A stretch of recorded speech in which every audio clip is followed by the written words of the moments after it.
What's up, guys? Welcome back to the Jenks podcast. It is officially draft week. We're filming this Sunday night. You guys are going to get it on Monday morning, but it's draft week. 3 days to go to the NFL draft. We're pumped up. We got a busy week. This episode, we've been breaking down the top 8 safeties in this year's class. Then on Tuesday morning, you guys are going to get the top 6 quarterbacks ranked by me and Jenks and landing spots for all of them. And then on Wednesday morning, you guys are going to be getting my mock draft and Jenks's 1.0 mock draft. So busy week. Got episodes coming out every single morning, getting you guys ready for the draft. So let's get right into it. And real quick, I just want to say, Hammer does have some crazy hot takes for the mock draft, so definitely stay tuned for that episode. Welcome to the Jenks and the Hammer podcast, bringing you the latest NFL news and insights from the perspectives of two die-hard fans. So sit back, relax, and get ready for some football talk with Jenks and the Hammer. Here we go! All right, getting right into our top 8 safeties. Number 8, you got Calen Bullock from USC. He's 6'2", 188. And like I just said, 6'2", 188, that's a little bit of lengthy side. That's kind of what you want from a safety. So that's one of his very high pros. That's what I talk about a little bit, is just his athleticism and his length is going to be very good for him to be a deep safety in the NFL. He likes to launch downhill when going to hit receivers. He likes to try to break up the ball by hitting them. But that being said, you go to the bad side. He's not great in the run defense. His downhill to the run defense side isn't the best. He doesn't wrap well when he's going to make tackles. He goes for big thud hits, but not very great form. So he kind of misses a lot of tackles in that regard. And I think that'll hurt him in the NFL as well. RAS score, he had a 6.37, almost at 8. 6.37, 4.48, 40. The 4.48 is good. 6.37 is not great. Projection-wise, I got him going round 4 in the NFL draft.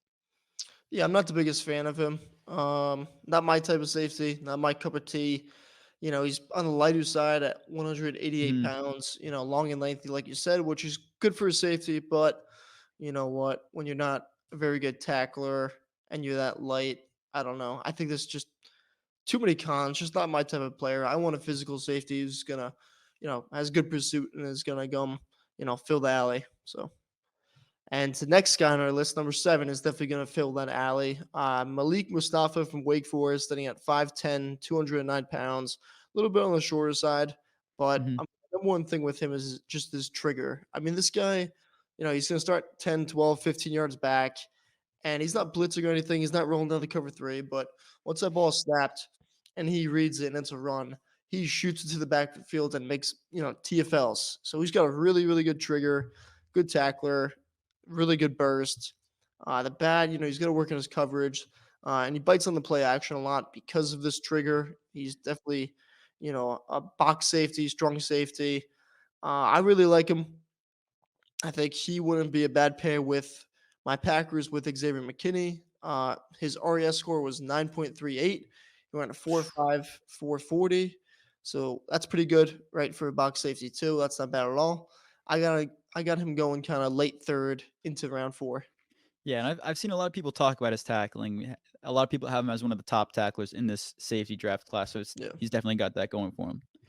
Yeah. Number 6, Hammer. Number 6, we got Dadrion Taylor-Demerson from Texas Tech, 5'10", 197 pounds. Similar build to Malik Mustapha, a little lighter. I like him. He might be one of my favorite guys in the draft. I think he's going to be a steal. He's a free safety. He's a ball hawk. He covers ground in a hurry. He's rangy in that sense. And cover ground, I mean, he could be deep middle, and he can, cheat over to that, right, left sideline. He can come downhill, make plays. And when he comes up, he's coming to hit. But on top of that, right, he can also miss. He goes for that big hit. Not the best tackler, even though he does have good form tackles here and there, but he's always kind of going for that big hit. His size isn't the best. You like your safety is a little bit taller. And then I think he's going to work on his patience, just reading stuff better. Sometimes, teams catch him on end arounds and play action and sucks him in. And as safety, you're the last line of defense. You got to, stay in your position, be disciplined. RES score was 8.91. He ran a 4.41 40, which was the best among safeties. And I got him going round 3. I like him a lot. He's definitely high on the board for me for the Packers. So yeah. It's solid guy. And then this guy, the next guy, number 5, I think I have him a little bit lower than a few other people are gonna have him. I got number 5, Kinchens. I always thought it was Kitchens for like the longest time, and I finally saw it written down. I was like, oh, it's Kinchens. But 5'11", 203 out of Miami. And the reason I have him so low is I think his aggression, his over aggression kills him a lot, and he's not the best in tackling. The good, he's a great ball hawk. You'll see him make a lot of plays, going just jumping up super high for the ball, great high point. He's able to do that against taller receivers, shorter receivers, whoever it is. He's good in the deep coverage as well, and can play in the slot. I think he's going to be able to do that against lower level tight ends in the NFL. Maybe get into that better pass catching tight end later in his career. But the bad, like I said, his over aggression kills him at times, and he takes poor angles to go make tackles. And I think that's something that hurts safeties in the NFL a lot, especially if you're not the fastest. His RAS score, this is probably my biggest hit on him, is 2.42, and he ran a 4.65 40. And for a lot of NFL teams, the RAS score is kind of becoming more and more important to these NFL teams, and seeing that score is going to bump his draft stock down a little bit. Yet I still could see him getting picked in maybe the late second round and mid to late second round, possibly the third. I just think his productivity and his ability to be a ball hawk will have him up in that second round most likely. Yeah, and you know what about Kam Kinchens is, before the early in the draft process, kind of before the combine, he was considered that top safety. I mean, Mhm. you turn on the highlights and man, he flies around. He's got fun tape to watch, and I think during the season and like I said, pre-combine, he was like the number one safety, and that Yeah. 40 and that, RAS score really, really hurt him. And, you know, and then you know what? What happens is when these other guys run good times and have RAS scores, people pay a little bit more, attention to them. And when they do that, they really do deep dives on their tape and they shoot up boards like these next couple of guys ahead of him. Yeah, so So, number 4 is one of those guys that Hammer just mentioned that I think has gone up draft boards a lot. It's gonna be Javon Bullard out of Georgia, and he's a guy. He's shorter like a couple other guys Hammer's mentioned so far, 5'10", 198, but he's great at high pointing the ball, just like Kam Kinchens. Does a good job when playing from the slot. Hammer's talked to me about it a lot. He thinks he's gonna be a slot in the NFL nickel, which I could definitely see, and the comp that I'm gonna have for him definitely has him there as well. And my biggest pro for him is I think he's a great tackler, and I think that's what you'll see in a lot of his film when you're watching that. He likes to wrap up, and also in the run game as well. He'll go and tackle the running back with a ferocity to him. God, yeah, I think that's the word. I don't know. Anyways, bad. His size doesn't help when blockers get a hold of him in the inside. That's going to hurt him in the NFL if he's not able to get off of a blocker, or if he doesn't have enough speed to get around blockers. But I think he does. Um, and his size, obviously, his height kind of hurts him a little bit. I think the stride length hurts his acceleration and going to make plays. He's not the quickest burst kind of guy, but his RS score is 8.25, 4.47 40, which is solid. On the higher end of safeties. My projection for him is going to be round 2, possibly early round 3 if he ends up falling a little bit. I don't see that really happening though. And my comp for him is going to be CJ Gardner-Johnson. I think that's a good comp for him, being that safety in college that kind of gets moved to a nickel in the NFL. And I think he's got a similar play style to him as well. yeah, I like Javon Bullard a lot. He's definitely one of the more versatile guys in this safety class. I think he's gonna be a slot. Just looking at his build, and like you said, Mhm. he's pretty good in run defense, good tackler, and we're seeing slot guys just become more and more like valuable in Yeah. this league. So I just think that's the place where I think that's where he's gonna really succeed at the next level. At number 3, now we're gonna get into top guys. Kind of round 2 guys. Number 3 got Cole Bishop from Utah, 6'2", 206, really good size. That's the size that you like to see. He's versatile as well. He can play strong safety. He can play free safety. Like I said, good size, and he's got really, really good pursuit. The bad discipline at sometimes is lacking. Sometimes he's just too eager to make a play, and he can get out of his zone. Getting off blocks, I think he can improve upon, and just playmaking. I think you watch his tape and you see, hey, he was a good tackler, runs the football, and but you want to see that ball hawking, that taking the football away, part of his game improve.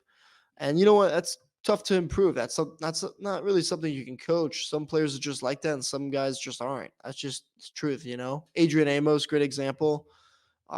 Really, really good safety, underrated safety. Did his job, just never took the ball away though. So, that matters when you're looking at these safeties. About what kind of flavor you like. His RES score was 9.86. He ran a 4.45 40, so that was pretty good. That definitely boosted him up Yeah, not draft bad. boards a lot. And I got him going, late round 2 to early round 3. I have him as the third safety being taken off the board. And then going in number 2, this is my favorite safety. I think he is a great fit in Green Bay. I'm a big fan. Fun tape to watch. Jaden Hicks from Washington State, 6'2", 211 pounds. Really good size. Maybe a little bit more heavier than you would like, but his 40 time really doesn't affect that. The good about him is he's just that enforcer. Jenks got a good picture up. You could see his build. He's pretty well built for safety. Hmm. He kind of looks like a hybrid linebacker, really, when you watch him up close and watch his tape and the way he kind of plays in that box. But he's that enforcer, and that's something that, we don't really see from safeties nowadays, but he's like that Jamal Adams, Cam Chancellor kind of type, but he is versatile. He can play a little free safety too. But on top of that, really good tackler. And this dude's just 100 miles per hour, flying around All the the time. field. He's a playmaker.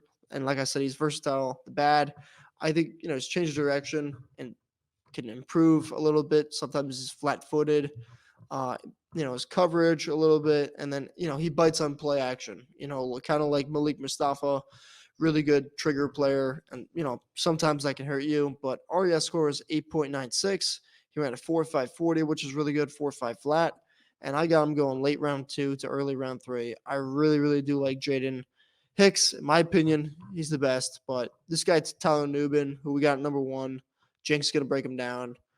Real quick, Hammer, you say Jaden Hicks is your favorite guy, and I think it could be because does he remind him of yourself a little bit the way you play? And real quick, we haven't talked about this on the podcast at all. Obviously, Hammer's last name is Hammerly, so that helps get the nickname a little bit. But his nickname's Hammer as well because in college, the guy obviously Hmm. Hammer comes Uh, with be the Let's hammer, just not the nail. But let's just say I got a lot of concussions playing football. yeah, Hammer was Well, Hammer was a little bit of enforced. He was always kind of going and just he wasn't the best form tackle when it came to heads up. When I'll say that much for sure. And I'll see yeah, if we ever get the I only know chance. how to tackle one way, head down, full speed. Yeah, not the I'm best for the kidding. Don't health, but tackle like that. No, you know what? I don't but know what. but I do have a I didn't tackle like that in high school. I just did in just college, college for some reason. but I don't know. I don't know if Weird. I'll put it in here, but there is a picture of Hammer with a neck brace on from when he went to the hospital. Yeah. He dented a kid's shoulder, or he dented his own shoulder pads hitting the kid, and it was a pretty funny moment. But yeah. Yeah. Anyways, that's Hammer's backstory for the nickname. Anyways, number 1, you got Tyler Nubin, like Hammer said, a guy who I think is the best all-around safety in this class. Can do everything. His great production stands for himself. I think he had 13 picks, was number 1 in the school of Minnesota, in the school's history. Great instincts. I think that's one of the high things that a lot of teams are going to notice. His instincts and his smarts, his just intelligence when it comes to playing football is very important as a safety. He's able to play in the box and blitz as well. I think he had like 1 or 2 sacks this season, but that's something you want to see as a guy who can play up high as a safety, but also sneak into the box and blitz off the edge or up the middle. I already said most all around safety, but the bad, his athleticism and his acceleration hurt him basically on the base level, just on paper, you don't want to see that, but his film speaks for itself. I don't think that's going to hurt him too much. His RAS score was 3.72, 4.59 40, and he only had a 31.5-inch vert. And for that, I'm a 5'9" white dude. I have a 31-inch vert. So it's it's not great. Could improve, and I think he will improve when he gets with these NFL coaches, NFL weightlifting coaches, all that kind of stuff. Projection wise, late round 1, early round 2 for him. I think he could end up going in that first round, but I think this first round is so stocked with different positions that are of need that I think he will end up being in that early round 2. And a team that I want to talk about, possibly looking at him, would be the Saints. We're kind of Tyrann Mathieu on the way out. We all know that he's getting up there in age. You got Jordan Howden still for the Saints. Jordan Howden played with Tyler Nubin at Minnesota, so it could be an interesting pair up if they're able to get him in round 2, if they don't go for a different position. So Saints could be a possible target for or Nubin could be a possible target for the Saints, and I'm interested to see where he lands. Yeah, pretty interesting that you said first round pick. I don't think he's a first round pick. I think that score is too bad for him to be a first round pick, and just the value for safety. But I think he's he's an early to mid second round pick. He's a good player. What I like about him is, honestly, watching his college tape, he's kind of like a vet, man. The game comes slow to him. He reads the quarterback well. He knows where to be. He's always in the right spot, and he puts himself there. I like him a lot. That RES score is just the Packers are not going to be interested in him. They're not spending a high pick on someone score that low. Sadly, I think he's a good player, but that's just not our style. We're not going to do that. But yeah, I think he's a second round pick. I think he's going to be good. And yeah, I mean, safety, it's a difficult class. There's not really any really top guys. A lot of these safeties you're going to see going round 3, round 4. Like I said, I think you're probably going to 2, 3 in round 2, a lot in round 3, and 4, 5 for some of the guys lower on our list. But that's going to do it for this episode. Tuesday morning, for them, you guys are going to be in the quarterback episode, which is going to be doing our top 6 guys. We know who the top 6 are. We're going to break them down, give you, our rankings, thoughts and order and kind of landing spots where we think they would succeed at, and then mock drafts, and then we got the NFL draft. So exciting week. Excited. I mean, Thursday just can't come soon enough. So I'm excited. Jenks, what do you think? Yeah, excited to say the least. I think the Saints have a very interesting kind of process for what they're going to do. They're either trade back, make a pick at 14, pick a tackle, pick a tight end, Brock Bowers if he's available. There's a lot the Saints could do.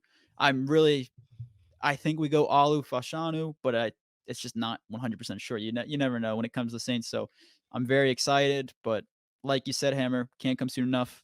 Draft day, I'll be watching it in class because I think I have class till like 7 that day. So I'll be watching draft day in class, most likely. Draft day in class? What do you mean? The movie, draft day. The movie. Oh, I thought you meant watching the draft. No. Watching draft day. I'll be watching the Browns make a lot of trades in the movie while I'm at class. So yeah, that's an all-time. It's not an all-time movie, but it's a good NFL movie. It's a tradition. It gets you. It's a tradition for me and Jenks, but it gets the spirits up. It's just like gets you ready. It gets you ready for the draft. Gets you amped up. And when I see him like call the guy a pancake eating mother effer, I'm hype on the inside. So yeah. Well, who's gonna be this year's Bo Callahan? We know who. Caleb Williams to the Bears. Bo Callahan bust. Okay, that's pure bias, but I'll give my take on Thursday or Wednesday for you guys. All right. Or Tuesday because quarterbacks. But yeah, all right. Well, make sure to follow us on Instagram, Twitter, and TikTok at JenksPod. You can listen to us on Spotify, Apple Podcasts, and YouTube. If you watch on YouTube, please make sure to like, comment, and subscribe. What are you geeking at right now? But have a good day, and we'll see you guys Tuesday morning. Thunder up. Woo-hoo-hoo. Game on. Thank you for tuning in to the Jenks and the Hammer podcast. Remember to leave a review and follow all of our social media pages at Jenks Hammer Pod for more content. Until next time, who dat and go Pack Go!